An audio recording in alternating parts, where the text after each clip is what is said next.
ne sentez pas que cette loi vient mettre un peu de discrimination, de division et confusion? Madame, vous savez, tous les pays du monde prennent des mesures pour se protéger. Par conséquent, la discrimination existe. C'est une discrimination positive. Et je voudrais aussi qu'elle soit appliquée à mon pays pour mieux protéger donc la RDC. On dit de vous que votre initiative a fait de vous une vraie vedette de la trempe de Koffi Olomide et Fally Ipupa. Je suis aussi vedette au même titre que Cindy Locker. In tempore non suspecto. Notre constitution donne l'occasion aux infiltrés de venir prendre la tête donc du pays. Imaginez un chef d'État qui serait de père et de mère congolais. Mais il a une femme ougandaise. Regardons parmi les deux pères et des mères. Il y en a qui sont très éduqués. Ce n'est pas un acharnement contre une personne.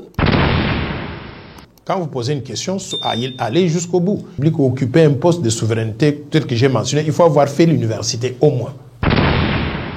Mobutu a eu des gens, mais Mobutu n'avait pas ce que j'ai aujourd'hui. Monsieur Vital Kamerhe, un politicien connu dans ces pays, pourra relever les défis par rapport à son parcours.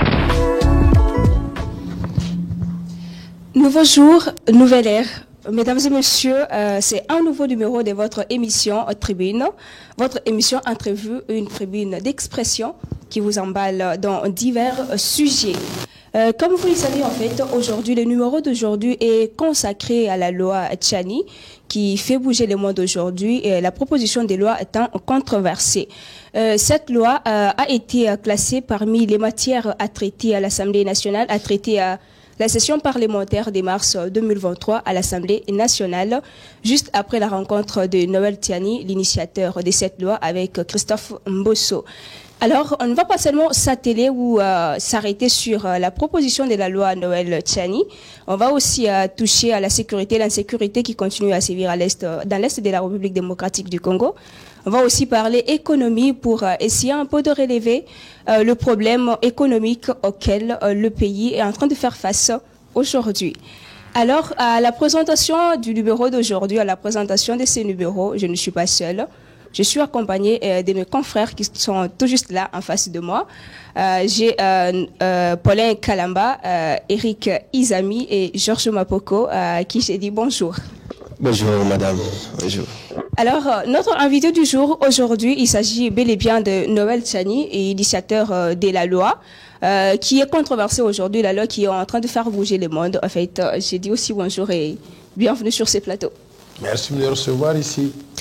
D'entrée de jeu, avant d'aborder les vifs du sujet, nous allons d'abord devoir revenir sur l'élément de la conférence que Noël Tchani avait eue sur cette loi. C'est devant plusieurs participants que le président national de la Force du Changement, le Dr Noël Tchani Mwanda-Mvita, a expliqué sa nouvelle vision de développement de la RDC. Les plans Marshall de Noël Tchani actualisés tiennent notamment à lutter contre les antivaleurs, investir dans l'éducation et la santé qui constituent selon lui une priorité des priorités. On doit restructurer l'État et l'administration publique pour qu'il fonctionne mieux comme soubassement du développement. Si l'État ne fonctionne pas, tout ce que nous faisons, les efforts de développement sont épargnés. Il n'y a pas de moyen de pouvoir canaliser les objectifs précis.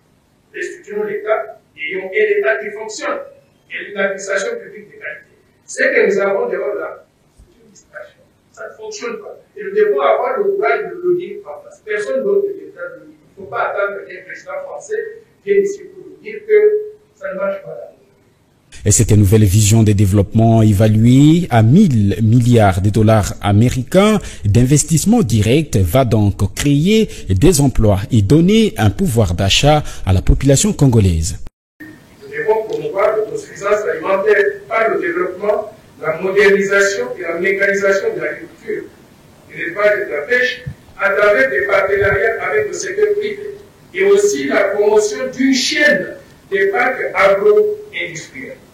J'étais malheureux tout récemment, j'ai visité le parc agro-industriel de Carlos.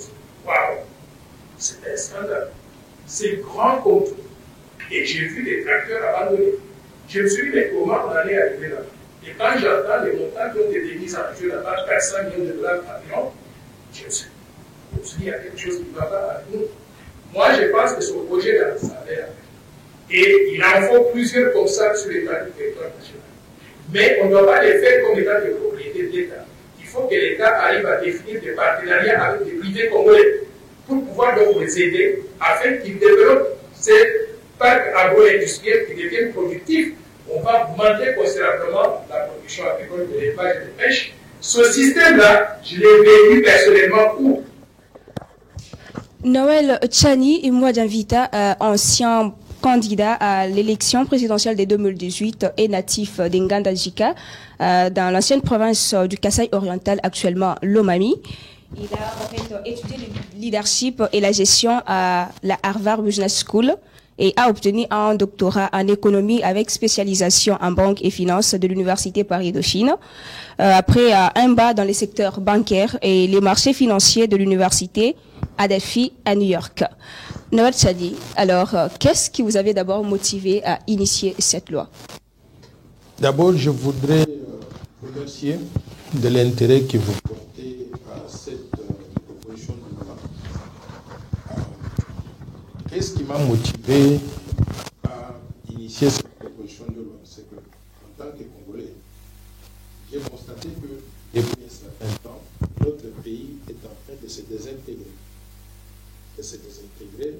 Avec des infiltrations des étrangers dans les institutions essentielles du pays, au point où ces infiltrations ont affaibli l'État congolais et nous sommes aujourd'hui sujets à des attaques de n'importe quel autre petit pays à côté de nous, à travers des rebelles qu'on fabrique pour pouvoir nous coloniser afin qu'on mette fin en réalité à la souveraineté nationale, à l'intégrité territoriale de la RDC. Je me suis dit, l'un des mécanismes qui est utilisé pour affaiblir cet État congolais, ce sont les infiltrations. Infiltrations soit ouvertes, soit de façon subtile, en plaçant des gens qui ne seraient pas 100% loyaux à la République démocratique du Congo, en les plaçant dans des postes de souveraineté où ils vont, à partir de l'intérieur maintenant, livrer la RDC aux vautours étrangers. Je me suis dit, nous devons verrouiller les postes essentiels pour empêcher que des gens qui ne seraient pas loyaux 100% à la RDC n'accèdent à ces postes-là, pour qu'on puisse réserver l'accès à ces postes exclusivement aux fils et aux filles de la RDC qui soient 100% loyaux à la RDC. Et pour cela, j'ai déterminé que ceux qui seraient loyaux à 100% à la RDC sont ceux qui sont nés de pères et de mères congolais. Et je voudrais bien que les gens comprennent la logique ici. La constitution de la RDC reconnaît qu'on peut être congolais quand on est des pères et des mères congolais, quand on est des pères ou des mères congolais, quand on est étranger naturalisé congolais ou quand on est apatride, c'est-à-dire qu'on n'a pas de nationalité, on se retrouve sur le sol congolais, même si on a des yeux comme des Chinois, on vous accepte comme Congolais. Maintenant, pendant que je reconnais que tous ces Congolais-là sont égaux devant la loi et ils ont droit à tout dans l'autre pays, ils peuvent faire tout ce qu'ils veulent, être des hommes d'affaires, des professeurs d'université, des médecins, même être en politique, ils peuvent même devenir des ministres des sports, des ministères, ils peuvent occuper des ministères qui ne sont pas des ministères régaliens. Alors, pendant que tout le monde est égal, je me suis dit, limitons l'accès aux fonctions de souveraineté exclusivement aux Congolais qui ne seraient pas dans une situation de conflit d'intérêts. Je vais m'expliquer pourquoi je parle de conflit d'intérêts. Si vous êtes président de la République démocratique du Congo et vous avez une mère congolaise, un père rwandais, et qu'il s'agit, quand il s'agit donc de prendre une décision qui doit aller dans le sens d'un seul pays, vous serez contrarié de choisir entre le Rwanda de votre père et la RDC de votre mère. Pour éviter cela, nous disons, évitons de mettre un Congolais de ce genre dans ce poste de souveraineté, mais il peut faire autre chose en RDC en laissant ce poste de souveraineté exclusivement à un Congolais qui serait des pères et des mères qui ne seraient pas dans une situation de conflit d'intérêts, qui serait 100% loyal à la RDC. C'est ça qui m'a amené à faire cette proposition de loi. Donc, pour vous, vous pensez que seuls les Congolais qui sont nés des deux parents congolais, en fait, peuvent bien et mieux servir, gérer les problèmes de Congolais avec intégrité et sans trahir, c'est ça? Ce n'est pas ça que je dis. Je dis que tout le monde peut faire tout pour son pays, pour la RDC. Mais pour éviter des conflits d'intérêts, nous devons restreindre l'accès à certains postes aux gens que nous connaissons, qui ne pourraient pas être dans une situation de conflit d'intérêts. Mais si ces gens-là arrivaient dans ces postes et qu'ils se comportaient mal, l'état de droit va s'appliquer d'un plein fouet à eux. Mais nous devons juste donc tracer le canevas pour éviter que n'importe qui n'arrive à accéder à des postes qui pourraient exposer la RDC à ces menaces d'atteinte à la sécurité du pays, à la souveraineté nationale, à l'intégrité territoriale. Mais comme vous venez de le dire, en fait, la Constitution reconnaît quand même d'autres personnes étrangères qui sont nées sur le sol congolais en tant que Congolais et tout, comme vous venez d'énumérer ça tout à l'heure.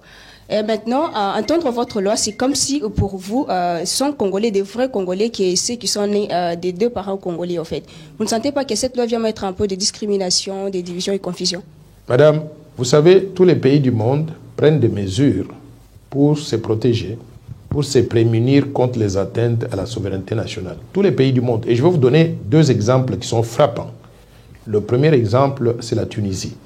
La Tunisie, donc, dans sa constitution, donc, dit que si vous voulez être candidat à la présidence de la Tunisie, vous devez être tunisien de nationalité, avoir les deux parents tunisiens et avoir les deux grands-parents maternels et paternels tunisiens.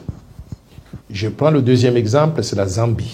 La Zambie a connu un cas exceptionnel où il y avait un président zambien, je pense que c'est Mwanawasa, qui avait un vice-président, M. Scott, un blanc zambien, mais de parents originaires donc de Irlande.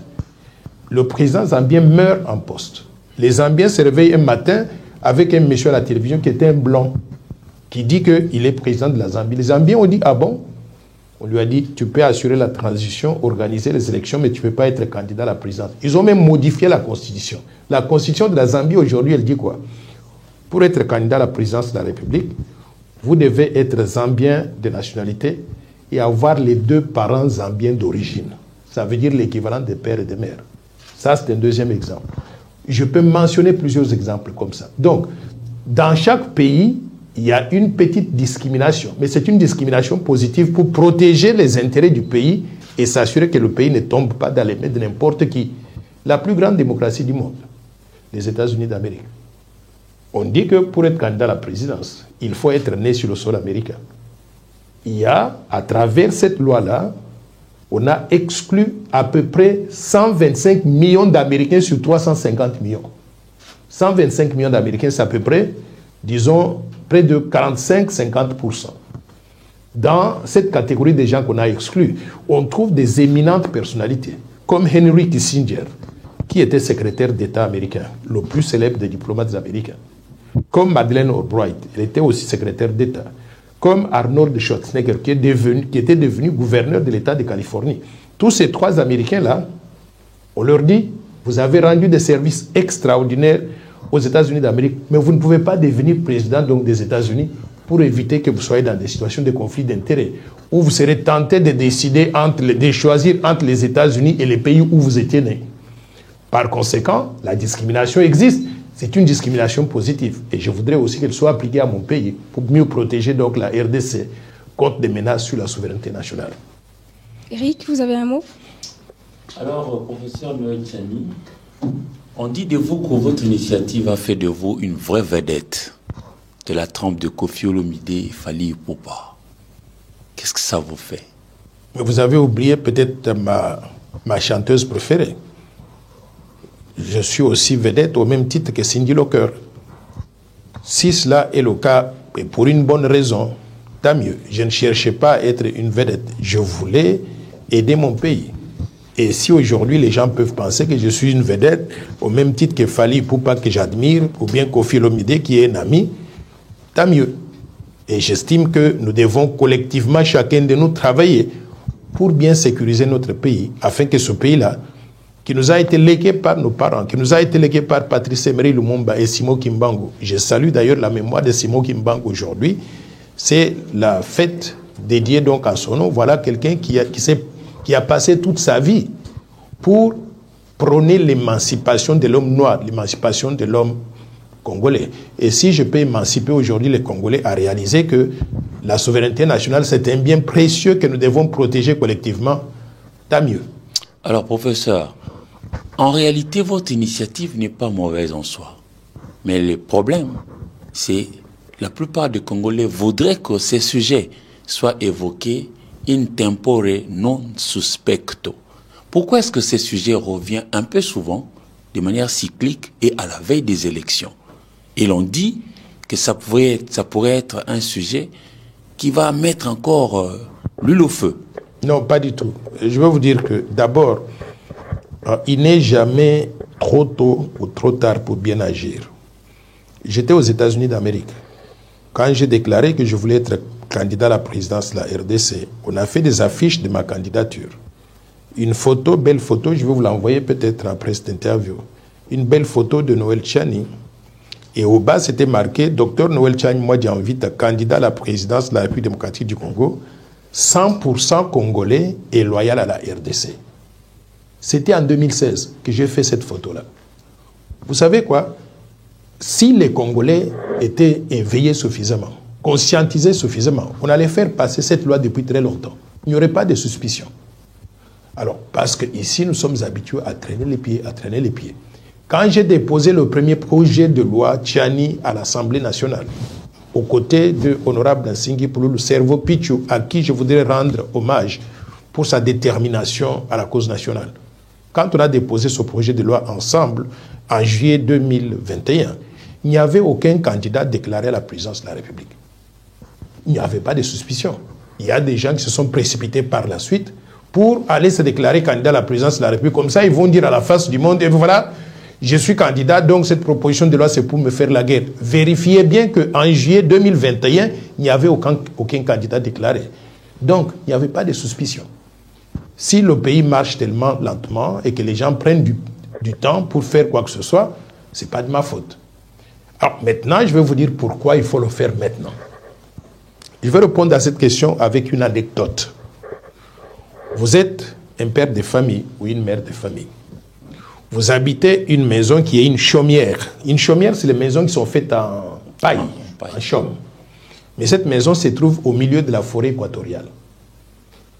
Mais vous avez toujours vécu là-bas. Dans la maison, vous avez votre mère, votre père, vos enfants, vos cousins, vos neveux, votre mari, votre femme. Et pendant toutes ces années-là, vous n'avez jamais réalisé que vous courez un risque que s'il y a du feu, la maison va prendre feu, on va brûler toute la famille. Un jour, vous vous réveillez, inspiré peut-être par Dieu, vous regardez, vous vous dites, mais tiens, on est au milieu de la forêt équatoriale. Qu'est-ce qui arriverait à ma famille s'il y a des feux de brousse qui viennent comme ça? Est-ce que les feux de brousse vont s'arrêter à la maison ou bien ils vont emporter la maison? Vous vous dites, ça va emporter la maison. Vous vous dites, il faut protéger ma maison. Pour protéger la maison, il faut nettoyer tout au long, peut-être faire quelques hectares d'espace vide et installer les systèmes d'extincteurs. Vous voyez de l'eau qu'on peut jeter comme ça. Pour que quand le feu vient, vous allumez les extincteurs, ça jette de l'eau et ça va protéger la maison. La question que je vous pose est celle-ci. À la minute que vous avez réalisé qu'il y a ce risque-là de feu de brousse qui emporte votre famille et votre maison, quel est le meilleur moment de nettoyer autour, d'installer les extincteurs? Dans 10 ans, dans 5 ans, dans 6 mois ou bien immédiatement? Quel est le meilleur moment? C'est immédiatement, n'est-ce pas? Parce que si vous traînez les pieds et que dans 3 jours il y a des feux, vous perdez toute votre famille. C'est la même chose avec cette proposition de loi. À la minute, nous sommes 107 millions d'habitants. À la minute que l'un d'entre nous a dit, mais tiens, notre constitution donne l'occasion aux infiltrés de venir prendre la tête donc du pays et de nous exposer à la perte des souverainetés pour que nous devenions des esclaves des étrangers. À la minute que nous avons réalisé ça, eh bien, il faut agir immédiatement. Par conséquent, il n'y a pas meilleur moment d'agir, de faire passer cette loi qu'aujourd'hui. Alors, professeur, vous citez beaucoup le poste le plus haut, la présidence de la République. Mais quel est le contenu que vous-même, professeur, initiateur de cette loi, endossé aujourd'hui par Nsingi Pululu, vous donnez? Quel est le contenu que vous donnez au mot régalien? Quels sont les autres postes pour lesquels vous vous... Les postes de souveraineté. Oui, voilà. Lesquels? Parce que... Au fait, il n'y a pas qu'un seul poste. Beaucoup de gens pensent que ce qu'on cherche à faire là, c'est verrouillé. Non, 250, je vais arriver. Nous avons président de la République, président du Sénat, président de l'Assemblée nationale, le Premier ministre et les ministres régaliens, c'est-à-dire justice, défense, finances, intérieure et affaires extérieures. les hauts magistrats de la République, des gens comme le premier président de la Cour de cassation, le premier président de la Cour constitutionnelle, le haut commandement militaire de l'armée. Il y a quelques généraux, les généraux là, le haut commandement militaire de l'armée, comme vous avez vu à l'Est, quand il y a des problèmes, il y a des infiltrés dans l'armée et on ne peut pas gagner. Le haut commandement du commissariat général de la police, le gouverneur de la Banque centrale du Congo, le président de la commission électorale nationale indépendante, l'administrateur de l'Agence nationale des renseignements, l'ANER, le directeur de la DGM, Direction générale des migrations, et on a les gouverneurs des provinces et leurs adjoints, et les ambassadeurs de la République démocratique du Congo à l'étranger, parce qu'ils représentent le chef de l'État et représentent donc la politique extérieure donc, du pays. En plus de ces postes-là maintenant, nous avons verrouillé, serré vos ceintures, aussi les épouses et les époux de tous ceux qui occupent ce poste-là. Pourquoi est-ce qu'on verrouille les épouses et les époux? Pour le même principe d'éviter des conflits d'intérêts et avoir la loyauté à l'égard du pays. Imaginez un chef d'État qui serait de père et de mère congolais, mais il a une femme ougandaise. S'il a une femme ougandaise, cette femme-là, c'est le canal d'exercer pour l'Ouganda, d'exercer l'influence sur la politique en RDC, à travers leur fille qui serait placée aux côtés du président de la République. Pour éviter ça, on dit, vous voulez devenir président de la République, trouvez parmi les femmes congolaises une qui vous plaît et vous l'épousez. Si vous épousez, on interdit à personne d'épouser une femme étrangère. Vous pouvez épouser qui vous voulez, une Allemande, une Française, une Rwandaise, une Burundaise. Vous épousez qui vous voulez et ce sera notre belle-sœur. Sauf que vous ne pouvez pas occuper l'un des postes de souveraineté. Vous pouvez faire autre chose en dehors de ces postes de souveraineté. C'est ça. Maintenant, il est important aussi que les gens comprennent que quand on dit on va verrouiller 250 postes, que deviennent les gens qui sont des pères ou des mères? Ils sont congolais à part entière. Ils sont congolais à 100%. C'est-à-dire, quand vous êtes des pères ou des mères et des mères, étrangers naturalisés congolais ou apatrides devenus congolais, on vous reconnaît à 100% comme congolais et vous avez droit à tout dans votre pays. C'est notre pays à tous, à vous et à nous aussi. Sauf que nous disons, pendant que nous pouvons tous devenir des médecins, des professeurs, des PDG des entreprises, des ministres des sports, des présidents des clubs de football, tout le monde peut le devenir. On dit, on fait l'exception simplement pour les 250 postes de souveraineté qui seraient réservés aux Congolais nés des pères et des mères congolais. Ces principes-là existent partout. C'est nous qui sommes naïfs jusqu'à présent. Pour ouvrir comme ça les portes donc à la souveraineté du pays à n'importe quel individu. Donc, nous devons nous réveiller pour mettre en place cette loi. Elle va nous protéger pour toujours. Je passerai la parole aux amis, mais je voudrais quand même placer un mot pour que les amis parlent. Professeur, que diriez-vous à ceux des Congolais qui pensent que nous avons eu cette configuration, et nous en avons encore, mais ce n'est pas pour autant que les Congolais ont bien travaillé. Ceux qui sont à la tête, Mbosso, c'est un Congolais, Bati, c'est un Congolais, Tshisekedi, c'est un Congolais, etc., etc. Mais les Congolais, certains, vous dites d'ailleurs nombreux, ils vont vous dire, on est toujours à la traîne, on est toujours pauvre, on est toujours malheureux, toujours... Tout ça. C'est là que je voudrais interpeller les Congolais pour savoir choisir nos dirigeants. Nous avons dans le passé, je ne sais pas comment les gens arrivent au pouvoir au Congo, mais nous n'avons pas été rigoureux dans la sélection des dirigeants. Je voudrais que pour les élections à venir, que les gens tiennent compte des qualifications des gens, de leur éducation, de leur expérience professionnelle, de leur niveau d'intégrité. Par exemple, moi j'estime qu'il faut qu'on introduise des critères tels que pour devenir président de la République ou occuper un poste de souveraineté tel que j'ai mentionné, il faut avoir fait l'université au moins. Il faut avoir eu un certain nombre d'années d'expérience professionnelle. Et il faut qu'on puisse être en mesure de démontrer que vous êtes quelqu'un d'une grande intégrité, d'une grande moralité. Mais si on continue donc à répéter les mêmes erreurs du passé, on ne peut pas améliorer la gouvernance du pays ou la performance du pays simplement parce que vous êtes des pères et des mères. Regardons parmi les des pères et des mères. Il y en a qui sont très éduqués, qui ont une très belle expérience, qui ont une très belle vision. Choisissons parmi ces gens-là et vous allez voir que les résultats sur le plan du développement économique seront différents de tout ce que nous avons connu jusqu'à présent. Georges, vous avez... Président Noël Tiani, bonjour. Bonjour. Vous êtes président du parti politique Force du Changement, si je ne me trompe pas. D'abord, la question c'est de savoir, votre parti est-il membre de l'Union Sacrée? Ça, c'est la première question. La seconde, sur le sujet de la loi ou la proposition de loi Tiani, essaie de savoir, cette loi, c'est vrai, elle a été classée parmi les matières à traiter pendant la session en cours à l'Assemblée nationale, mais êtes-vous convaincu qu'elle peut suivre son cours normal jusqu'à être promulguée par le chef de l'État, puisque pas plus tard qu'il y a 2-3 jours passés, la FDC du président du Sénat, Modeste Bahati, émettait déjà un peu des doutes sur l'opportunité de cette démarche-là. Êtes-vous convaincu qu'elle peut aboutir selon vous? D'abord, vous avez posé la question sur mon parti politique, la Force du Changement. C'est un parti politique neuf, propre, avec une vision de développement qu'on appelle le plan Marshall de Noël Tchani pour la reconstruction et le développement de la RDC. Un parti politique composé donc de jeunes loups, c'est-à-dire des Congolais qui n'ont jamais trempé donc dans la mauvaise gouvernance du passé, et un parti politique qui a des valeurs. Et je pense que si on arrive à accéder au pouvoir, on peut changer la donne, le fonctionnement du pays. Donc, tous ceux qui veulent devenir membres de la Force du Changement, s'il vous plaît, envoyez-nous un message WhatsApp au numéro plus 243 82 00 00 988 ou bien plus 243 85 210 22 22. L'adhésion est gratuite. Nous accueillons tout le monde, tous les Congolais. Le camp politique. Pardon, le camp politique. J'arrive maintenant. Est-ce que nous sommes membres de l'Union sacrée? Non. Nous ne sommes pas membres de l'Union sacrée. Nous n'avons pas signé la charte de l'Union sacrée. Je ne sais même pas qu'est-ce qu'il y a dans cette histoire-là de l'Union sacrée. Donc, nous sommes indépendants. Et nous allons rester indépendants. Et nous pensons... Et d'ailleurs, je voudrais encourager les regroupements politiques au Congo. Et je sais qu'il y a le camp de l'ancien président Joseph Kabila qu'on a appelé le FCC. J'encourage tous ceux qui sont avec lui de se mettre autour dans ce camp-là. Et j'encourage aujourd'hui les gens qui forment l'Union sacrée autour du président Tshisekedi.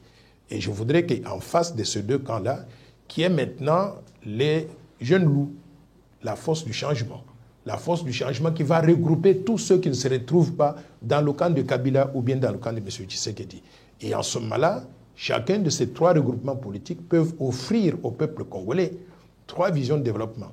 Trois visions de développement sur base de quoi les gens peuvent voter pendant les élections donc, à venir. Donc voilà, grosso modo, ce que je peux dire donc, de notre appartenance ou non à l'Union sacrée. Alors, vous avez une deuxième question, c'était laquelle? C'était celle de savoir, croyez-vous à l'aboutissement de votre démarche? Moi, je suis un démocrate. Je suis un démocrate parce que je considère qu'une fois que nous avons déposé la proposition de loi au niveau de l'Assemblée nationale, la loi doit suivre son cours. Il y aura des débats. Les députés doivent s'expliquer. Tous ceux qui se cachent, qui, en privé, ils disent autre chose, en public, ils disent autre.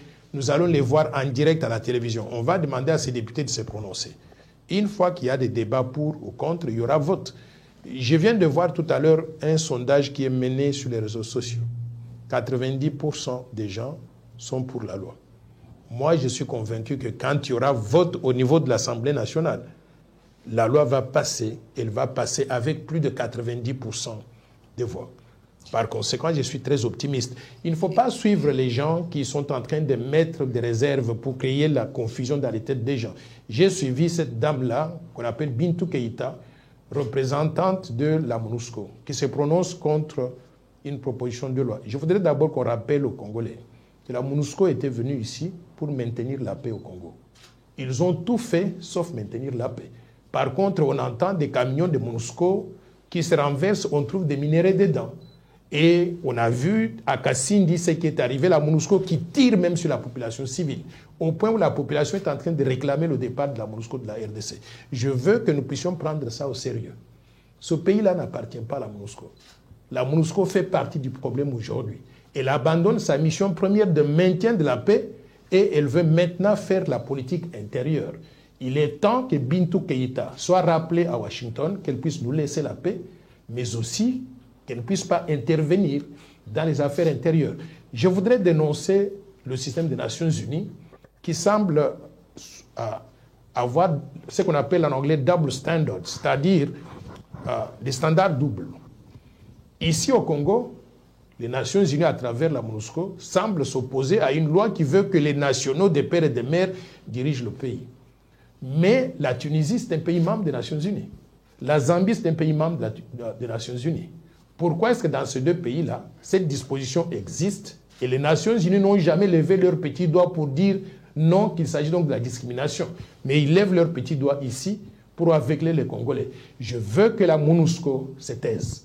Elle ne doit pas intervenir dans les affaires intérieures donc de la RDC, et que si elle doit intervenir, ici elle était amenée pour maintenir la paix. Malheureusement, nous n'avons pas de paix. Elle a échoué après 22 ans de présence ininterrompue donc dans notre pays. Il est temps que nous puissions demander à la MONUSCO de dégager. Georges, en fait, je vous ravis pas la parole, nous sommes en train de courir derrière les dents. Je pense qu'on pourra revenir vers vous pour d'autres sujets. Paula, vous avez une question par rapport à la loi? Oui, professeur Noël Tchani, êtes-vous conscient de l'ampleur qu'est en train de prendre la proposition de votre loi sur les critères d'éligibilité à la présidence de la République? Si oui,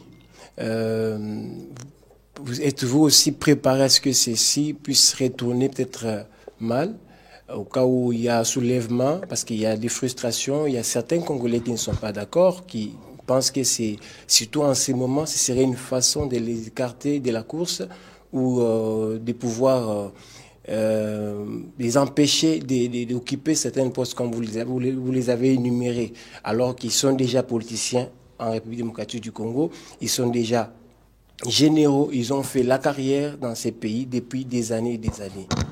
Êtes-vous conscient de ces risques? Moi, je pense que peut-être que vous ne me connaissez pas très bien. Je suis quelqu'un de très consciencieux et je ne fais jamais rien au hasard. Quand j'ai commencé cette initiative-là, j'ai bien analysé la situation de mon pays. Et je suis arrivé à la conclusion que, à un moment donné, est-ce que vous êtes d'accord avec moi que la RDC ne fonctionne pas normalement comme un pays? Si vous êtes d'accord avec ce diagnostic-là, en ce moment-là, nous devons prendre des actions courageuses pour remettre le Congo sur les rails et le protéger mieux que ce que nous avons fait jusqu'à présent. Ce rôle-là, de prendre ces risques, ces initiatives, revient aux leaders politiques qui ont une vision claire de ce qu'ils veulent faire. Et je suis l'une de ces personnes-là. Donc, j'ai bien analysé la situation. Je suis conscient que cette proposition de loi bouleverse la pensée, mais de l'autre côté aussi, je me dis, c'est ça qui doit être fait, c'est ça qui est important pour le pays, il faut le faire. Maintenant, il faut minimiser les soi-disant oppositions à la loi. Dehors là, 90%, 95% de la population est pour la proposition de loi. Ceux qui semblent pouvoir dire qu'ils sont contre cette proposition de loi, que ce soit parmi les Congolais ou même parmi les étrangers, des journalistes, des individus ou même des fonctionnaires dans les organisations internationales, ils sont corrompus. Ils sont corrompus, il y en a qui roulent pour des individus qui leur versent de l'argent à la prébande pour qu'ils puissent parler contre la loi. Mais la majorité des Congolais, elle est alignée derrière cette loi et la loi va passer. Vous en parlez tellement dans les réseaux sociaux, par-ci, par dans des émissions. C'est une façon de... Ce n'est pas un acharnement contre une personne, cette loi-là. Ce n'est pas fait contre une catégorie de personnes pour, comme une provocation politique. Mais je vais vous poser une question, il faut être clair. Quand vous posez une question, allez jusqu'au bout. Quelle est cette personne-là ou catégorie de personnes contre qui je pourrais m'acharner? Moi, je vous dis que la loi, telle que je l'ai conçue, elle est impersonnelle. Toutes les lois du monde, quand on les conçoit, elles sont impersonnelles. Je n'ai pas... Vous pensez que j'ai le temps de dormir chez moi, me réveiller la nuit et de dire... Vous vous appelez comment? Paulin, non? Paulin, oui. Et de me dire, je vais concevoir une loi pour éliminer Paulin. Vous croyez que j'ai le temps pour ça? Quand je termine avec vous, maman, vous appelez comment? Et puis, je termine avec vous, je vais dire, je vais maintenant ajouter un autre article pour éliminer Nancy. Et après, je me retourne à vous. Et nous sommes 107 millions d'habitants. Vous pensez que j'ai le temps pour ça? La loi, elle est impersonnelle. J'ai vu un problème et je me suis dit, voici la solution que je propose. J'oublie que les individus existent. Si au passage, Paulin est pénalisé par la loi, tant pis. Dura lex, sed lex. Mais je n'ai pas le temps de penser, de réfléchir et de chercher à éliminer un individu. Je n'ai aucun intérêt contre cet individu-là ou pour cet individu-là. Donc, ce que je fais là, je n'ai vu que la République démocratique du Congo en tant que pays avec ses 107 millions d'habitants et je me suis dit, donnons la chance à ce pays de survivre pour toujours, pour que les 107 millions de Congolais ne deviennent jamais des esclaves de qui que ce soit à travers ces infiltrations. Bon, mesdames et messieurs, vous comprenez que le sujet est tellement pertinent et je crois que les débats pourront continuer dans nos maisons, dans le couloir. Et le professeur ici présent, il est ouvert, il reste ouvert et prêt à toute réplique et tout. Et Noël Tiani, vous êtes en fait économiste de formation et pas n'importe lesquels. Vous avez coprésidé en 1997 la commission des réformes monétaires qui a conçu et lancé les francs congolais en remplacement de la monnaie Zaïre. Et aujourd'hui, on constate que la République démocratique du Congo fait face à plusieurs problèmes du point de vue économique. D'abord, selon vous, en tant qu'économiste, c'est tous ces problèmes. Déjà, nous avons l'inflation, la dépréciation du franc congolais sur les marchés et aussi la hausse des prix des denrées alimentaires. Ça peut être dû à quoi, tous ces problèmes? La mauvaise gouvernance. La réponse est simple. La mauvaise gouvernance, tant au niveau politique qu'au niveau économique, au niveau financier. Et c'est pour cela que j'ai dit, si nous sommes un pays qui continue à faire des choses au hasard, il pose un acte aujourd'hui, vous posez un acte demain, Paulin après-demain, ainsi de suite, nous n'allons jamais nous sortir donc de la situation. Ce que nous devons faire, c'est avoir ce que j'appelle une vision de développement. Une véritable vision de développement, c'est comme une Bible. Vous savez, nous les catholiques ou bien les chrétiens, tout ce que nous faisons est guidé par ce qui est écrit dans la Bible. Quand, en cas de doute, vous ouvrez la Bible et vous allez vous trouver Deutéronome 17, verset 15. C'est ça qui parle donc de la loi Tiani. Dans ce livre-là, vous vous posez la question, mais est-ce que ce que je suis en train de faire est bon ou n'est pas bon? Vous lisez Deutéronome 17.15, vous trouvez qu'on dit, si vous voulez choisir donc un roi, choisissez-le parmi vos frères. Ne mettez pas un étranger dans des postes comme ça de souveraineté. Par conséquent, je me sens réconforté que la Bible reconnaît la démarche que je suis en train de mener. Maintenant, dans le domaine du développement, c'est la même chose aussi. Si nous n'avons pas de vision de développement, de stratégie de développement, nous faisons des choses à gauche, à droite, des petites actions qui ne vont jamais nous sortir des problèmes. C'est pour ça que moi, j'ai proposé une vision de développement, dénommée le plan Marshall de Noël Tiani pour la reconstruction et le développement de la RDC. Il faut en prendre connaissance. C'est une véritable Bible dans le domaine du développement. Comment assurer l'autosuffisance alimentaire? Comment arriver à améliorer la gouvernance? Comment construire des infrastructures qui relient tout le pays pour que nous commencions à fonctionner comme un pays normal? Comment bâtir les ressources humaines? Comment maintenir la qualité de la population à travers un bon système de santé, ainsi de suite? Donc, c'est une Bible, une référence. Vous savez, un prophète n'est jamais prophète chez lui. Si j'avais écrit ce plan-là pour l'Indonésie, les Indonésiens seraient en train d'applaudir. Parce que nous sommes au Congo, les gens ne reconnaissent pas qu'il y a des spécialistes du secteur qui ont réfléchi. Je parle du plan Marshall pendant les 5 dernières années, mais de poser la question aux Congolais. Il y en a qui ne savent même pas quel est le contenu de cela. Mais je fais des conférences chaque semaine et je publie là-dessus. C'est pour vous dire que pour résoudre nos problèmes, ayons ce que j'appelle cette feuille de route-là, roadmap, cette feuille de route-là, cette Bible-là, qui peut nous guider dans les actions que nous pouvons mener secteur par secteur afin de régler nos problèmes de façon méthodique. Bon, votre plan, je dirais réforme et tout, n'est pas du tout connu peut-être par rapport à la communication qui n'a pas été bien faite en fait. Mais qu'est-ce que vous dites d'abord là en gros dans cette réforme? Qu'est-ce que vous dites concrètement là-dedans? Le plan Marshall a commencé par faire le diagnostic de la situation du pays en se demandant est-ce que le Congo fonctionne ou ne fonctionne pas. Pour répondre à cette question, j'ai regardé secteur par secteur. Je me suis dit, il faut utiliser des statistiques qui sont connues de tout le monde. Nous sommes aujourd'hui classés 224e sur 226 pays en utilisant l'indice de développement humain. Ça montre que nous sommes très sous-développés par rapport même aux pays sous-développés. Quand vous regardez le niveau de vie de la population, on a 458 $ par tête d'habitant, alors que le pays avec le PIB par habitant le plus élevé a 140 000 $ par an. Donc nous sommes les damnés de la terre. La population congolaise vit très mal. Et quand vous regardez la gouvernance, vous trouvez gouvernance jugée à travers la taille de notre budget. Notre budget national est très petit quand on tient compte donc des ressources potentielles dont dispose la RDC. Vous regardez simplement en comparaison avec les pays africains. Le premier pays avec un gros budget, c'est le Nigeria, 581 milliards de $ par an. Nous venons d'atteindre 16 milliards qui sont d'ailleurs fictifs, qui ne sont pas donc des vrais 16 milliards.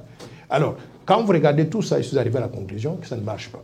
Maintenant, je me suis posé la question, que faire? J'ai proposé 60 programmes à mettre en œuvre secteur par secteur pour sortir le Congo de cette situation de sous-développement et en faire un pays émergent à l'espace de 15 ans. Et cela va nécessiter beaucoup de moyens.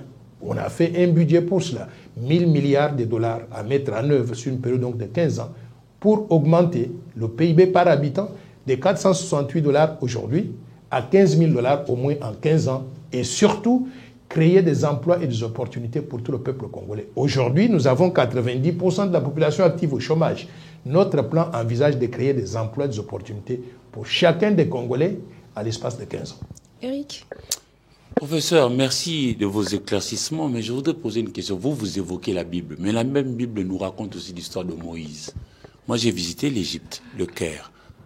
On dit qu'il était un étranger, mais il a posé des bons actes. Ici, je voulais épingler, par exemple, le père de Raphaël de la Quétule de Riauve.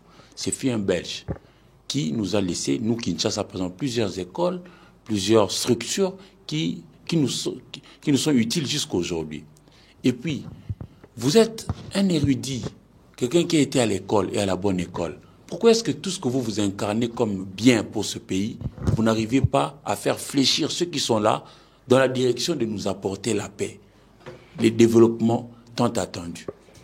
D'abord, je voudrais commencer par dire que la Bible, elle est réelle. Quand je dis qu'il y a Deutéronome 17, verset 15, c'est réel. Je n'ai pas fabriqué ça. Donc, on reconnaît dans la Bible que si vous voulez choisir un chef, un roi, un président, quelqu'un qui doit occuper les fonctions de souveraineté, choisissez cette personne-là parmi vos frères. Nous en avons nos frères. Pourquoi est-ce que nous devons prendre, donc, importer des étrangers? Donc, parce que nous avons nos frères qui sont qualifiés pour faire ce travail-là. Nous allons nous contenter d'eux d'abord. Mais cela ne veut pas dire qu'on ne veut pas des étrangers ou ceux qui ne sont pas nos frères à 100%. Nous disons qu'ils peuvent contribuer aussi, mais dans des secteurs où ils sont reconnus, où ils ne posent pas des menaces sécuritaires à notre pays. Vous avez parlé du père, je ne sais pas qui là. Raphaël de la Quétule. Raphaël, c'est lui, le tata Raphaël, qui a conçu le stade. Il n'y a pas que lui, je peux aussi... Non, j'arrive, je voulais juste comprendre.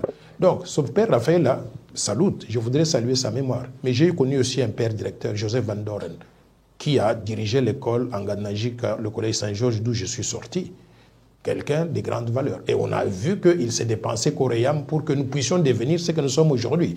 Je salue sa mémoire, il vient de passer il n'y a pas longtemps, il vient de mourir. Et nous disons, tout ce monde-là, ils sont les bienvenus. Ils peuvent contribuer au développement du pays, chacun dans son secteur. Joseph Van Doren dans le domaine de l'éducation. Le tata Raphaël, c'était éducation, le sport et consorts. Je salue leur mémoire. Et j'encourage les autres aussi à faire la même chose, les étrangers. Nous ne sommes pas un pays de xénophobes. Nous ne sommes pas un pays de racistes. Les Congolais ne sont pas des gens qui détestent les étrangers ou qui détestent les gens qui ne sont pas 100% congolais. Bien au contraire, nous sommes admirateurs même des étrangers. On les accepte dans notre société. Mais nous disons, comme nous avons vécu aussi ailleurs dans d'autres pays, là où nous vivions, j'ai passé 40 ans de ma vie à l'extérieur, dans plusieurs pays. J'ai voyagé dans près de 125 pays. Dans aucun de ces pays-là, je n'étais autorisé à me présenter à l'élection présidentielle. Mais j'étais accepté pour être directeur résident de la Banque mondiale. J'étais accepté pour être un banquier qui donne des financements aux projets et qui demande que les projets soient remboursés. J'étais accepté pour enseigner, pour être professeur, pour animer des conférences. J'étais accepté partout. C'est ça qui est permis aux gens qui ne sont pas du pays. Mais jamais je n'ai eu l'idée de me présenter à l'élection présidentielle. C'est se moquer donc des nationaux de ce pays-là. Nous avons des Congolais qualifiés. En dehors de Noël Tchani, il y a 107 millions de Congolais. Vous tous là, si on nous enlève tous, vous pouvez diriger la RDC. Par conséquent, avant qu'on aille trouver un étranger, exploitons tous les Congolais que nous avons. Et l'argument qui consiste à dire qu'un étranger a fait autant pour le pays, par conséquent, il faut lui donner la chance. Non. S'il a fait autant pour le pays, nous applaudissons. Mais s'il veut devenir président donc du pays, qu'il aille devenir président de son pays. Parce qu'il a eu l'expérience au Congo. Mais qu'il laisse le Congo dans les mains des Congolais. Mais qu'est-ce qui fait que vous n'arrivez pas toujours à pouvoir convaincre ceux qui nous gèrent au quotidien pour que l'on puisse notamment appliquer tout ce que vous avez énoncé ici comme plan Marshall pour le Congo? Et puis, beaucoup avant vous ont bien parlé, bien développé, des idées, des projets. Mais une fois aux affaires, c'est flop. On retrouve... Beaucoup avant moi n'ont pas eu l'expérience. Je vais vous dire une chose. Beaucoup avant moi n'ont pas eu l'expérience du terrain que moi j'ai eu. Devant vous, là, vous avez quelqu'un qui est docteur en sciences économiques de l'Université de Paris 9 Dauphine.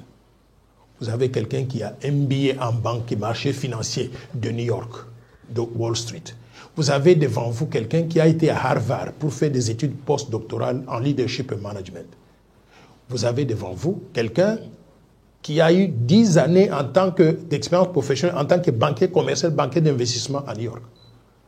Vous avez quelqu'un qui a été représentant résident, directeur résident de la Banque mondiale, qui a géré les programmes country manager, le programme pour développer les pays. J'ai l'expérience pratique qu'aucun autre Congolais n'a eu. Tout ça, c'est bien. Tentez-moi, s'il vous plaît, non, laissez-moi finir. Mobutu a eu vous avez tenté de gros calibre également. Non. Mobutu a eu des gens, mais Mobutu n'avait pas ce que j'ai aujourd'hui. Aucun des présidents congolais n'a ce que j'ai aujourd'hui. C'est ça la différence. Vous savez, si vous n'êtes pas préparé, et vous avez des conseillers qui sont très bien préparés, il faut être à mesure d'apprécier ce que les conseillers vous donnent. Sinon, vous perdez tous le temps et vous perdez le temps du pays. Je vous dis dans mon cas précis, je suis préparé jusqu'aux dents. Si je suis président de ce pays, à la minute, là, ce pays va commencer à tourner différemment par rapport à tout ce que nous connaissons jusqu'à présent. Nous allons revenir vers vous, Eric. En fait, Georges, une question par rapport à l'économie, aux problèmes économiques auxquels fait face la RDC. Rapidement, Président Noël Tiani, je préfère bien vous appeler Président parce que vous êtes Président de votre parti politique, mais en tant qu'économiste, puisque vous parlez, que vous avez une expérience avérée, et beaucoup plus dans ce domaine de l'économie, et vous êtes passionné de ce Congo, s'il faut tenir compte de votre loi et tout ça, mais pourquoi est-ce que vous ne parvenez pas à convaincre notamment le président de la République, pour vous confier certaines charges, le cas de la Banque centrale ou le ministère de l'économie? Pourquoi est-ce que cela n'arrive pas? Vous savez, je ne peux pas, moi, chercher à convaincre qui que ce soit, à me donner, me confier quoi que ce soit. Je ne suis pas. Moi, je considère que je suis tellement qualifié que le jour que ce Congo-là aura besoin de quelqu'un comme moi, ils vont me voir. Dans beaucoup d'autres pays du monde, vous savez, au Sénégal et consorts, le Sénégal sait utiliser des ressources humaines. Vous avez un président de la République au Sénégal, Diouf, qui m'a dit, lui, il regardait les fonctionnaires internationaux sénégalais comme étant la matière première pour pouvoir alimenter le développement du pays. La Côte d'Ivoire, c'est la même chose. Il y a beaucoup d'autres pays comme ça. Si on arrive au Congo, on ne préfère pas les meilleurs, on préfère les médiocres. Vous voulez que je fasse quoi? Vous voulez pas de maintenant ou depuis toujours? Pardon? Vous dites on ne préfère pas le meilleur au Congo. Non, si, je dis bien, si on ne cherche pas les meilleurs, mais on se contente des médiocres, vous voulez que je fasse quoi? Que j'entre dans votre cerveau pour changer votre façon de penser? Je ne peux pas. Dit que je ne suis pas à la recherche. Bah, le mieux s'impose de soi. Mais voilà aujourd'hui que nous imposons de nous-mêmes par ce que nous faisons. Des gens ont apprécié, ont vu que nous sommes très déterminés pour changer les choses au Congo. It is not over yet, comme on dit en anglais. Ce n'est pas encore terminé. Il arrivera un moment où l'expertise va triompher. Quand les gens vont réaliser que sur le plan économique, on n'a pas changé la vie des gens. Moi, je suis convaincu que si j'avais pris position dans ce pays-là il y a 5 ans, aujourd'hui, les Congolais auraient vécu différemment. Mais qu'est-ce que nous continuons à voir? Les embouteillages sont là, les infrastructures ne sont pas construites, l'enseignement, les enseignants ne sont pas payés, les fonctionnaires de l'État accusent de retard, le secteur privé n'est pas payé comme il se doit. Il y a un problème de gouvernance qui se pose. Et il y a des gens qui ont des solutions. Mais si on n'a pas encore regardé à ces gens-là pour apporter des solutions, il faut les laisser se fourvoyer. À un moment donné, ils vont réaliser qu'il faut faire appel aux meilleurs. Et en ce moment-là, Paulin. Nous sommes là. Vous venez de dire, si on vous avait donné la chance il y a 5 ans passés, les choses ne seraient pas telles qu'aujourd'hui. On voit les taux de dollars augmenter de jour au jour et les prix sur les marchés augmenter de jour au jour. Et quelle est la solution? Est-ce que la population congolaise va attendre et en train de croupir la misère pendant que vous avez cette expertise? Mais la population paye le prix de ses choix. La population, j'étais candidat à l'élection présidentielle, n'ont pas voté pour moi. Il faut laisser cette population assumer pleinement ses responsabilités. Maintenant qu'elle a vu qu'elle n'a pas pu bénéficier des choix qu'elle avait effectués, il y a d'autres élections qui arrivent. On va dire à la population, réveillez-vous maintenant. Nous avons la solution à vos problèmes. Partant de votre expérience, partant de votre expertise, quelle est la solution? D'abord, quelle lecture faites-vous face à tout ce que nous sommes en train de vivre, cette crise économique et quelle solution avant d'arriver aux élections? Parce que déjà, la partie est occupée, on ne sait pas. Je venais de répondre à la question de Mme Nancy tout à l'heure en disant, la solution pour moi, c'est le point de départ. C'est d'avoir une vision pour le développement du pays.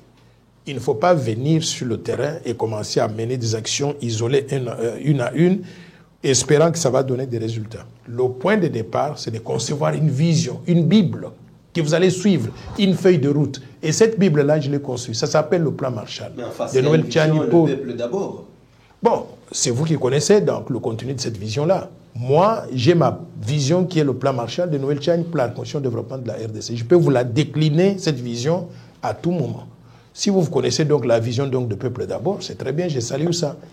Et il n'est pas dit qu'on doit avoir une seule vision, la mienne. Si cette vision existe, elle est parallèle à la mienne, tant mieux. Mais moi, j'ai une vision de développement, je suis convaincu. N'oubliez pas une chose. Chacun de nous est bon à quelque chose sur cette planète. Chacun de nous. Vous pouvez être bon, vous êtes journaliste, je ne peux pas faire ce que vous faites. Vous êtes excellent et je suis impressionné avec Mme Nancy. Elle fait un très bon travail. Mais pendant que vous êtes spécialiste dans votre domaine, il faut qu'on vous aligne dans ce domaine-là pour que la RDC puisse tirer des dividendes. Moi, je ne suis pas spécialiste donc, du journalisme. Je suis spécialiste du développement. C'est là que je peux apporter de la valeur. Si je n'ai pas l'occasion d'apporter dans mon pays, c'est que mon pays est mal parti. Parce qu'il n'y en a pas 2 ou 3 ou 4 ou 10. Le peu qu'il y a là, il faut savoir les utiliser. Et si on ne les utilise pas, ce n'est pas de leur faute. C'est de la faute de ceux qui devaient les utiliser. L'actuel ministre de l'économie s'appelle M. Vital Kamerhe, un politicien connu dans ces pays. Vous avez dit chacun peut contribuer d'une manière ou d'une autre. Vous pensez que au développement du pays, pensez-vous qu'il pourra relever les défis par rapport à son parcours, par rapport à Je ne pense rien et je ne connais pas ce qu'il a fait, qui le qualifie pour être économiste. Je ne connais pas l'expérience qu'il a dans ce domaine-là. Je ne connais pas sa vision, donc je ne peux pas l'évaluer. Noël Tchani, je trouve que c'est un tout petit peu injuste de votre part, au fait, parce que cette population aujourd'hui, R2 congolaise, en votant pour nos dirigeants que nous avons aujourd'hui, ne s'attendait pas à une telle situation, vivre une telle situation catastrophique ou la détérioration de la situation sociale et tout. Et vous, déjà, vous ne voulez convaincre personne. Vous attendez à ce que la population puisse d'abord payer c'est les prix de ses actes, de ses choix, de son choix, voilà. Moi, je pense que vous ne pouvez pas, vous, en tant que je ne vous demande pas de proposer aux dirigeants actuels ou les gens qui ont le droit de faire quelque chose, mais vous, en tant que Noël Tchani, avec toute l'expertise que vous avez, vous ne pouvez pas initier quelque chose qui peut aider cette population à sortir de la misère. Maman, il ne faut pas confondre les choses. D'abord, je vous informe que le plan Marshall de Noël Tchani pour la reconstruction du développement de la RDC, c'est contenu dans 5 volumes. J'avais offert ce plan Marshall-là au président de la République au début de son mandat, en lui disant, je vous souhaite bonne chance. Si vous voulez mettre en œuvre ces idées-là, allez-y. Si vous voulez faire appel aux gens qui peuvent vous aider pour les mettre en œuvre, allez-y. Bon, je ne connais pas ce qu'il a fait avec, donc j'ai fait, c'est tout ce que je pouvais faire. Maintenant, au-delà de ça, vous voulez que je fasse quoi? Que j'aille en tant qu'individu à y construire, donc, comme propose le plan Marshall, les autoroutes pour relier toutes les provinces du pays, je n'en ai pas les moyens. Donc, chacun doit faire ce qui est possible dans la limite de ses moyens. Et dans les limites de mes moyens ici, j'ai conçu un plan, je l'ai donné au président de la République, quitte à lui de savoir comment l'utiliser. Si ça ne marche pas aujourd'hui, posez-lui la question. Bon, vous êtes ancien candidat à l'élection de 2018, au fait. Aujourd'hui, la République démocratique du Congo continue toujours à faire face à la guerre à l'est, dans l'est de la RDC. Cette guerre, ce qui sévit depuis longtemps, ça fait près de 20 ans qu'elle est là et ça ne finit pas. On a beau chercher de solutions, on a vu des armées étrangères qui sont venues, mais rien n'échange en fait. Vous, en tant qu'individu, en tant qu'ancien président, en tant que Noël Tchani, tout ce que vous êtes, comment pensez-vous qu'on peut relever globalement les défis sécuritaires persistants auxquels fait face la RDC? Avant même que je sois candidat à la présidence, en rédigeant le plan Marshall, voici le plan que moi je voyais pour remettre la paix et la sécurité donc à l'Est. Je me dis qu'il faut bâtir les institutions qui seraient chargées de maintenir la paix et la sécurité, défendre les frontières nationales. Pour cela, nous devons restructurer l'armée, la police et les services de sécurité. Restructurer l'armée, la police et les services de sécurité implique quoi? Faire l'inventaire de ce que nous avons. Nous avons combien de militaires, combien de policiers, combien d'agents de sécurité? Est-ce que ces gens sont formés comme il se doit? Est-ce que le nombre est suffisant? S'il n'est pas suffisant, recruter davantage de gens, les former comme il se doit, les équiper comme il se doit, les rémunérer, c'est-à-dire les récompenser. et puis les aligner au front. Il n'y a que de cette façon-là que nous allons récupérer les territoires congolais et défendre les territoires nationaux. Moi, je ne crois pas dans les histoires d'avoir des pays étrangers avec leurs armées qui viennent et qui défendent le territoire congolais à la place des Congolais. Vous savez pourquoi? Quand vous faites venir les troupes de l'Ouganda, on a connu le cas avec le Rwanda pendant longtemps, ils protestaient, ils disaient qu'il fallait venir ici pour chasser les FDLR. Vous faites venir ces gens-là, ils sont de connivence avec les rebelles. Quand vous trouvez les Ougandais qui viennent, les ADF, ils parlent dans leur langue, nous ne comprenons même pas. Et ils travaillent ensemble. Ils ont un intérêt commun de pouvoir piller la RDC au profit donc de l'Ouganda, du Rwanda, du Burundi. Par conséquent, je ne crois pas dans l'efficacité de faire venir les armées étrangères. La solution que moi je propose, c'est celle que je viens de dire là. Équiper l'armée, équiper la police, restructurer les services de sécurité, les mettre en position de défendre le territoire national sans dépendre de l'extérieur. Mais les recrutements au sein de l'armée, ça s'est déjà fait, mais rien ne change. En fait, les FARDC font de formation du jour au jour, mais on ne voit toujours pas d'amélioration sur les terrains. Mais aussi avec la Russie qui est devenue présidente du Conseil de sécurité de l'ONU, il prévoit sur son agenda les situations sécuritaires dans les pays des Grands Lacs. Et quand on regarde les pays des Grands Lacs, on voit la RDC avec la guerre dans l'Est et tout cela. Pensez-vous que la Russie qui prévoit faire respecter l'accord cadre d'Addis Abeba, l'accord cadre qui date depuis 2013, pourra faire améliorer ou changer? À mon avis, les relations avec la Russie n'ont pas été bien exploitées par la RDC. Nous nous sommes appuyés sur des pays qui nous miroitent un certain nombre de choses, mais à la fin de la journée, qui ne nous aident pas comme nous souhaitons. J'ai vu un contingent des militaires américains qu'on a appelé AFRICOM, et puis un autre groupe là qui était venu avec l'ancien ambassadeur là des États-Unis qui se promenait dans le pays et qui donnait l'impression qu'ils allaient restructurer donc l'armée congolaise. Depuis qu'ils sont partis, on n'a plus rien vu. Donc moi je crois que la relation avec la Russie doit être exploitée sérieusement, sagement, non pas simplement du point de vue de formation militaire, mais du point de vue d'équipement et d'assistance militaire, et tout comme d'autres pays du monde d'ailleurs. Donc, je pense que nous ne sommes pas à cette étape-là où la RDC doit être enfermée dans une chambre où il n'y a que quelques pays qui peuvent vous entrer par la porte et que les autres pays doivent être tenus loin de la RDC. Je veux qu'on puisse faire affaire avec la Chine, avec le Japon, avec la Russie, tout comme nous faisons affaire avec les États-Unis et les pays de l'Union européenne. Georges. Président Noël Tchani, comment vous interprétez l'attitude des troupes de l'EAC, notamment les Ougandais, qui sont aujourd'hui en possession de Bunagana, cédés par les rebelles du M23, mais qui fixent comme principe la RDC ou les FARDC ne peuvent pas entrer à Bunagana aussi longtemps qu'il n'y a pas de négociation, alors qu'ils sont dans leur propre sol, le sol congolais. Comment vous interprétez cette attitude-là d'interdire les FARDC d'accéder à Bunagana? Moi, j'ai dénoncé cela dans un tweet en disant que je pense que nous sommes un pays de naïfs. Comment est-ce que nous pouvons négocier un accord de ce genre-là? Accepter qu'une armée étrangère vienne sur notre pays, soit-elle de l'EAC ou de l'Ouganda ou de n'importe quel pays, et interdire aux forces armées de la RDC qu'on est supposé aider, renforcer, d'entrer là-bas. Qu'est-ce qui se passe là-bas pendant qu'ils sont seuls et que nous ne sommes pas dedans? Ils transportent des minerais, ils amènent chez eux. En réalité, ils sont venus se servir à la caisse. Donc, moi, personnellement, ils violent nos femmes pendant qu'ils sont là-bas. Rassurez-vous, nos femmes donc envoient de toutes les couleurs. Ils vendent les femmes et ils vont fabriquer des enfants. Quand ils fabriquent des enfants, ces enfants-là, ils sont quoi? Ils sont congolais. Dans 30 ans, ils sont éligibles pour devenir président de la RDC. Si vous n'avez pas cette loi ici, mais vous allez vous retrouver avec un enfant issu de ces combinaisons malencontreuses, président de la RDC, et qu'est-ce qu'il va faire? Il va prendre toute la RDC donnée donc à l'Ouganda. C'est ça l'importance de la loi Tchani. Vous comprenez maintenant? C'est ça l'importance de la loi. Puisque vous revenez toujours à la proposition endossée par Tsing et Pouloul, on dit de vous que vous êtes américain. Est-ce vrai? Ce sont des bêtises.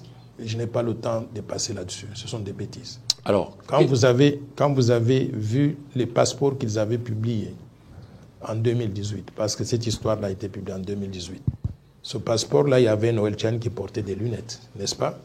Regardez le règlement des passeports américains. Vous ne pouvez pas porter des lunettes. Même sur le permis de conduire, vous ne pouvez pas porter des lunettes.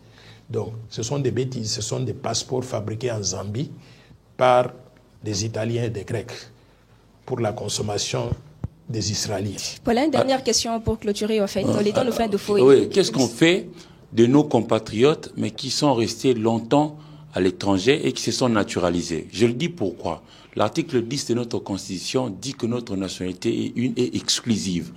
Par rapport à votre proposition, aujourd'hui, on fait quoi? Nous proposons dans la loi Tchiani le deuxième volet, à part l'éligibilité aux fonctions de souveraineté, nous proposons le principe, qu'on remplace le principe de l'exclusivité de la nationalité congolaise par le principe de l'irrévocabilité de la nationalité congolaise. C'est-à-dire que quand vous êtes congolais, vous naissez congolais, vous vivez congolais, vous allez mourir congolais, on va vous enterrer congolais. Maintenant, si vous allez à l'étranger, vous prenez une nationalité étrangère, moi j'appelle ça des papiers, pour être en règle avec les règles du pays afin de trouver du travail, supporter votre famille, envoyer de l'argent par Western Union aux Congolais qui sont restés au pays. Si vous faites cela, c'est votre affaire. Nous, nous vous reconnaissons toujours comme Congolais. Parce que la nationalité congolaise ne va plus se perdre. Et nous avons 15 millions de Congolais dans la diaspora qui ont perdu la nationalité congolaise à cause de ce principe stupide, si je peux dire, d'exclusivité de la nationalité congolaise. Alors, quel est ce pays-là qui voudrait perdre 15 millions de ses citoyens? 15 millions donc de compatriotes, ça veut dire la population du Congo-Brazzaville, du Gabon, de la République centrafricaine. Toute la Belgique, c'est toute la Belgique. La Côte d'Ivoire, c'est et on rejette comme ça, on dit vous n'êtes plus de Congolais. Mais c'est très grave. Non, j'arrive. Et vous savez pourquoi il faut récupérer ces 15 millions-là? Ce sont des ressources humaines de qualité, bien formées, qui ont de l'expérience professionnelle à revendre, qu'on peut récupérer pour relancer le processus de développement, parce qu'ils vont travailler, ils vont amener l'expérience professionnelle qu'ils ont acquise à l'extérieur. Deux, c'est une puissance économique. Pourquoi? Parce que ces gens ont travaillé à l'étranger, ils ont des épargnes. Si vous prenez l'argent qu'ils ont épargné, parce qu'ils seront autorisés à venir au Congo, ils vont investir au Congo. Donc, c'est une source importante donc, des financements de notre économie. Par conséquent, s'il vous plaît, changeons ce principe-là, redonnons la nationalité congolaise à ces Congolais. C'est la raison pour laquelle je suis contre l'utilisation du mot congolité. Pourquoi? Parce qu'ici, nous redonnons la nationalité à combien? 15 millions de gens. En Côte d'Ivoire, l'ivoirité impliquait enlever la nationalité à combien de gens? 7 millions d'Ivoiriens. Donc nous, on redonne la nationalité aux gens. En Côte d'Ivoire, on a enlevé la nationalité. D'où le terme congolité a été inventé par nos détracteurs qui veulent simplement salir cette proposition de loi salvatrice pour le pays. Oublions cette histoire de congolité. Ça n'existe pas pour nous. La dernière question. Professeur, les élections sont attendues au mois de décembre 2023. Et la RDC est occupée en ce moment. À la partie Est, il y a l'agression de part et d'autre. Est-il nécessaire de poursuivre avec ces processus électoraux, organiser les élections, ou il faudrait se concentrer sur la guerre de l'Est en mettant plus de moyens au FARDC pour défendre les intérêts supérieurs de la nation? Il faut poursuivre les deux. D'un côté, on prépare les élections. De l'autre côté, on aligne toutes les ressources qu'il faut pour arriver à rétablir l'ordre et la sécurité pour que les élections aient lieu dans les meilleures conditions et que la paix soit rétablie avant la tenue des élections. Noël Tchiani, en fait, en guise de conclusion, un mot de la fin. Qu'est-ce que vous pouvez dire à toute cette population qui est en train de nous regarder, nous suivre maintenant? Et surtout, je voulais vous demander si vous pouvez essayer d'expliquer un tout petit peu la loi Tchiani, la population moyenne en Lingala, en fait, pour permettre à tout le monde de bien saisir l'essence de cette loi. D'abord, Nancy, je voudrais vous demander pourquoi vous me demandez de parler en lingala. Parce qu'il y a 4 C'est une langue nationale. Non, il y a 4 langues. Parce que nous pourquoi vous ne m'avez pas demandé de parler en Chiluba? L'émission sera suivie au Kasaï. En tout cas, vous êtes libre. Moi, je voudrais d'abord vous remercier de l'opportunité que vous me donnez de venir m'adresser à nos compatriotes ici. Je voudrais que les Congolais donc restent alertes. C'est-à-dire qu'on sache que la souveraineté de notre pays est menacée. Elle est menacée de l'intérieur, mais également de l'extérieur. Vous voyez combien, rien qu'une proposition de loi, c'est que ça crée comme réaction. Des ambassadeurs qui vont s'attrouper dans le bureau d'Mbosso pour demander, oh s'il vous plaît, il ne faut pas aligner cette proposition de loi. La dame de la MONUSCO là, qui va parler à Genève contre la proposition de loi. Vous savez pourquoi? En réalité, nous avons découvert leurs secrets. Ils étaient en train de préparer la balkanisation. Ils voulaient mettre à la tête du pays des gens qui ne seraient pas loyaux à la RDC. Parce que nous avons découvert, ils sont à découvert, ils sont désemparés. Je veux dire ceci, je demande à nos députés nationaux, au président Bosso, à toutes les autorités congolaises, voici l'occasion d'affirmer pour la deuxième fois l'indépendance de la RDC. Cette loi, ce n'est pas n'importe quelle loi. C'est une loi pour affirmer l'indépendance de la RDC, pour que la RDC reste toujours dans les mains des Congolais. Il faut qu'on y aille jusqu'au bout et qu'on vote la loi, qu'elle devienne effective donc dans notre pays. Nous ne sommes pas le seul pays de la planète à vouloir cette loi-là. La Zambie à côté, vérifiez. On dit que pour être président zambien, il faut être zambien, mais avoir les 2 parents zambiens. La Tunisie le fait. Non seulement qu'on demande qu'il faut être tunisien, il faut avoir les 2 parents tunisiens, il faut avoir les grands-pères, les grands-parents maternels et paternels tunisiens. Beaucoup de pays, c'est comme ça, jusqu'à 4 générations. Il ne faut pas qu'on soit le seul pays où on peut permettre à n'importe quel mercenaire de venir s'accaparer des fonctions de souveraineté nationale. Donc, je demande à tout le monde, à la population, de soutenir cette proposition de loi. Il s'agit de la véritable indépendance de la RDC. Il ne faut pas que Patrice Emery Lumumba soit mort pour rien. Lumumba est mort pourquoi? Parce qu'il voulait que le Congo soit dirigé par nous, les Congolais, les autochtones, pour que nous puissions léguer le Congo à nos enfants et que nos enfants puissent léguer à leurs enfants, ainsi de suite, qu'on reste toujours un pays souverain. Par conséquent, s'il vous plaît, soutenez cette proposition de loi. Il en va de l'intérêt et de la survie de notre pays. Maintenant, le deuxième volet, qui est celui de l'irrévocabilité de la nationalité congolaise. Faisons vite pour redonner la nationalité à ces 15 millions de Congolais qui sont éparpillés à travers le monde. C'est leur pays, personne ne doit leur enlever le droit d'être Congolais. Donc, grosso modo, je demande aux uns et aux autres de soutenir la proposition. Mais n'oubliez pas aussi que nous n'allons pas manger simplement les lois. Nous allons manger le pouvoir d'achat dans nos assiettes. Pour arriver à réaliser le pouvoir d'achat de nos assiettes, soutenons la vision de développement que nous proposons, qui est le plan Marshall de Noël Tchani pour la reconstruction et le développement de la RDC. Et si vous voulez que nous puissions travailler ensemble pour arriver à cela, adhérer à notre parti politique, qui est la force du changement, en envoyant des messages WhatsApp aux 2 numéros que je vous ai donnés tout à l'heure, plus 243 82 00 00 988, ou bien plus 243 85 210 22 22. Nous allons travailler ensemble, nous allons développer la RDC au profit de tout le peuple congolais. Je vous remercie. Les questions étaient les nôtres et les réponses étaient celles de notre invité. Mesdames et messieurs, vous avez compris que les sujets abordés ici tout au long de cette émission en fait étaient vraiment pertinents et que le temps ne nous a pas permis de bien les exploiter en profondeur. Mais je pense qu'on pourra y revenir très prochainement pour apporter un peu beaucoup plus d'éclaircissement. Alors, cette émission à la co-animation, j'étais pas seule à l'animation. J'ai été accompagnée de Paulin Kalaba, Eric Izami et Georges Mapoko, à qui j'ai dit sincèrement merci d'avoir accepté d'être avec moi maintenant sur ce plateau. Et notre invité du jour était Noël Tchani, l'initiateur de la loi Tchani, qui est en controverse aujourd'hui et puis qui fait bouger le monde. Je vous dis aussi merci d'avoir répondu à notre invitation. Merci à vous aussi, chers téléspectateurs, de nous avoir suivis. Restez bien branchés pour la suite de nos programmes. Au revoir. Loi aniza kitoko pe eza malamu mingi. Mais pour moi, pour nanga, pour ko postule, nga na sepelaka makasi, moto ya koyelanga développement na vie nanga. Yo kozala congolais. Après ça ozana makamba kitoko na malonga koyelanga développement na vie nanga te. Na ko sepela na yota étranger yo koya na ye. Au postule pour elenga développement na vie nanga na ko sepela na yota, nous tous biso to zabato. Et loko eza awa, il faut développer moi la biso nde makamba malonga na vie na biso. Eza logique que président azala d'origine ya papa na maman pas ba congolais. Mais eza avantagé te. Pourquoi? Parce que au moni eloko ezo bo mamora na biso même temps totala na l'état. Na ba fonctionnement d'établissement public. Au mona ke le rôle no comme ta komaki directeur plus wana mwana kazi. Azali directeur ya cabinet et landi kuna mwana leki soki nani biloko wana vraiment yango ndezo freiner mboka na biso. Bon, ce que baroza congolais de père, ce que Fati pas congolais de père, développement ni toujours la Kachamburu. On m'a dit ali au Congo ezo kende, eza satati. Eza ka biso mongo. O mona motawuti na ye soki wapi aye apostiller o naza de père et de mère et lo wazo ça la biso na Congo ezati.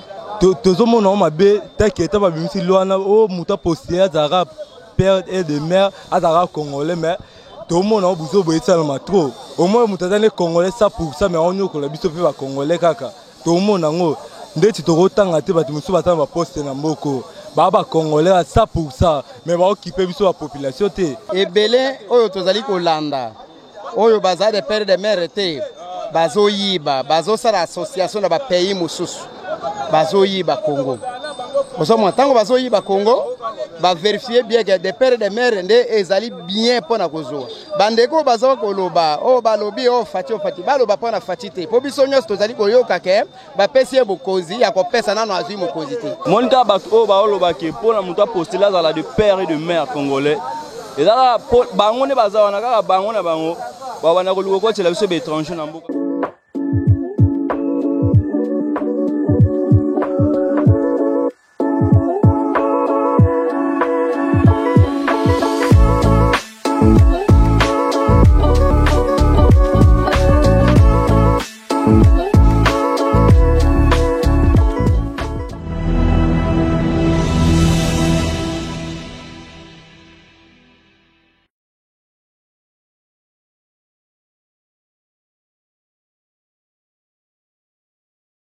Là. Il est difficile, mais que vous passiez en 2023.